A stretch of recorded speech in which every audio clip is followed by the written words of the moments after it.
Hey, welcome back. Well, not much has progressed on the sprayer, but we're getting there. Getting closer anyways.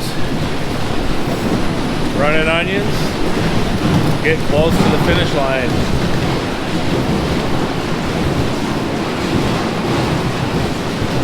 Look good. Really nice. Really nice. Oh, I'm getting sick of running onions. Onions every day. Well, let's go on a little field trip. Let's get the heck out of here. We're gonna go see some friends at Green Valley Onion. That's where the majority of our crop goes. They're our biggest customer. So we're gonna take you along and set some ground rules though. You're gonna behave. Okay. Unlike Stan, you're welcome to come. So keep your hands to yourself. Let's go. But not recording, you need the other one. This one's recording?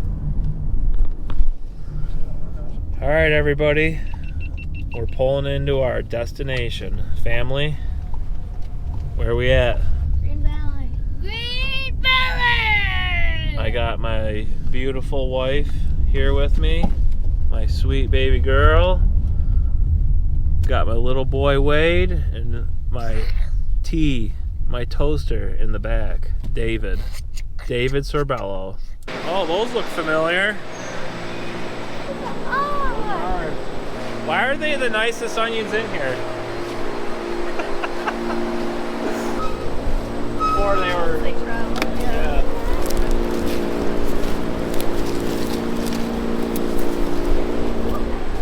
I'm Ed Sobiak, third generation onion farmer packer from Pine Island. This is my daughter Olivia, fourth generation. My son Brennan, fourth generation, took on the growing operations and broadened the farm out to a bigger size. Olivia has taken on the operations of Green Valley and the trucking end of the business. And I'm very proud of both children. We're going in the right direction with us and Sorbello Farms by our side. We have a bright future. Nice. Good work. Did you rehearse that? No. That was definitely staged. All right. Wow, this looks new. This was our newest addition. So we can bring in the flatbeds in here because we do a lot of flatbed work from the southwest to north. So we bring the flatbeds in, untarp them, unload them. Out if it rains, at least they're under cover. We can unload trucks off of this dock. We also can set up our unloading system out the doorway for when we're harvesting onions off of Brennan's farm. Go up to the bulk unloader, comes up to the shaker chain, comes up to a belt that can fill 5 boxes at one time. And then we can store them in this big open air building so we don't have to cover the onions, and we can get good air through the onions before we send them to the back building to be graded for the first time. What size farm are you? About 120 acres of onions and 150 acres of soybeans for rotation. But So you go 1 and 1 every year on rotation? well, 2 years on, 2 years off. Okay. That's how we're doing it now. It seems to be working. Yeah, that sounds like a The little bit extra soybeans allows me in the spring with conditions, especially on wet years, to pick and choose where I can go. If there's some fields that are looking a little hairy, I can, swap over to a little bit drier spot that was also rotated out. Works out good. And Liv, so you're a part of the packing end. Yes. Tell us what your day looks like. I manage all the sales orders that we get for outbound, which is mostly grocery store business.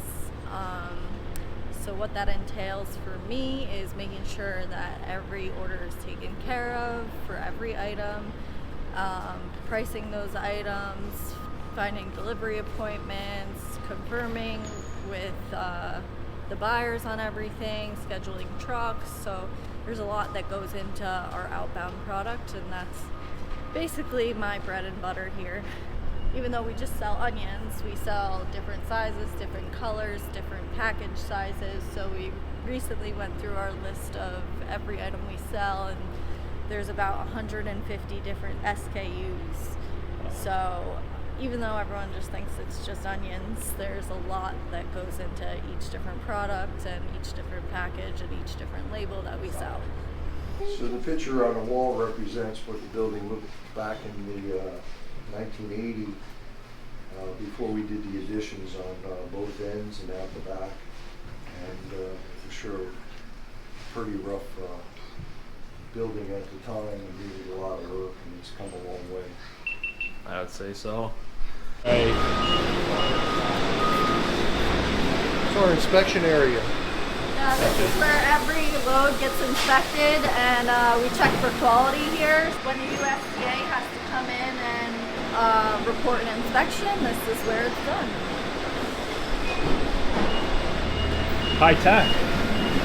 Vabrugen. Sorbello. Hey, how you doing? ¿Cómo estás? Bien. Mucho cebollas, right? Yeah. Bien or bien? No bien? Good. Basura? Yep. No? Okay. Diego is our foreman down here. Okay, cool. So he's in charge of keeping the whole place running. Nice. You do a good job. Thank you.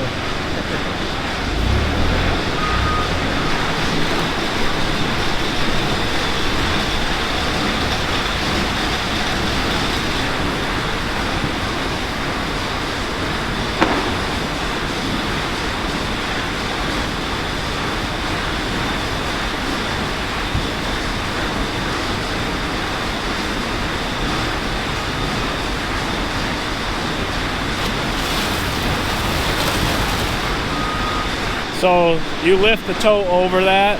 Oh, okay.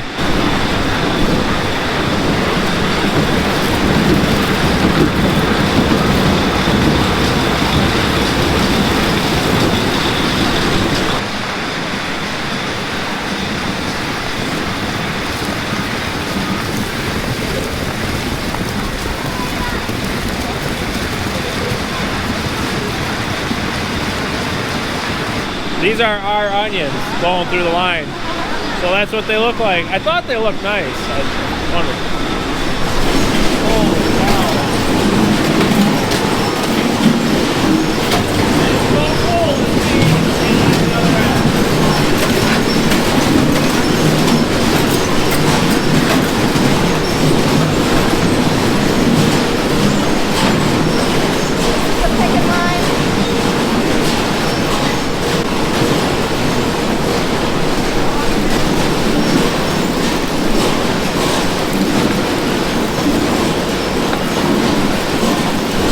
These are our onions.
Because this one's.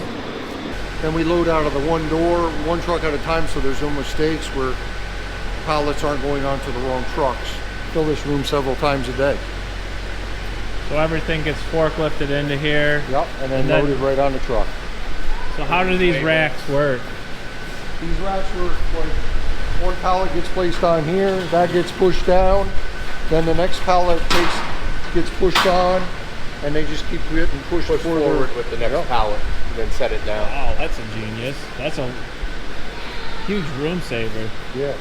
Olivia, each load here is staged per customer, how they want it, so it's not all just one product, right? Nope, we pack everything to order per customer. A lot of our customers take different labels, have different sizing specs, so everything you see in this room is made for a specific customer. Wow. All different products, all different sizes. So yeah. So I see some whites, some yellows, some smaller yellows up in the rack. Are those all going to the same customer in that bay? Each lane is for a different customer. So up there, those look like pre-packed yellows that we packed today for a customer. Here you'll see medium yellows, medium reds. There's some jumbo yellows, jumbo whites. So yep. Wow. It's a lot of SH to keep straight, I tell you what.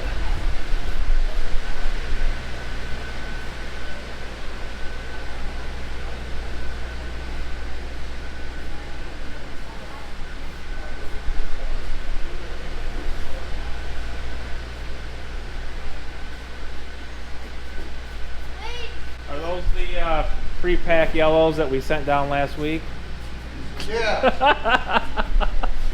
Haha, Rain, you got in trouble. You got caught. Rain said, "Oh, dude, it's close enough, dude." Oh yeah, the mistake. Yeah, I know. That was an intentional.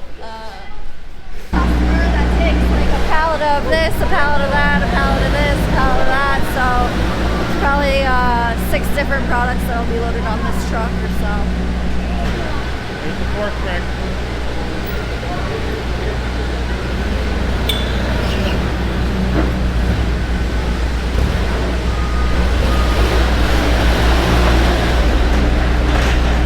So Liv, how does the forklift operator identify what to put on what?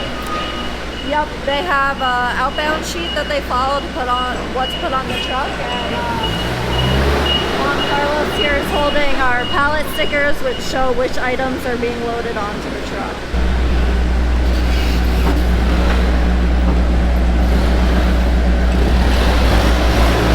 Just like that, from us to them.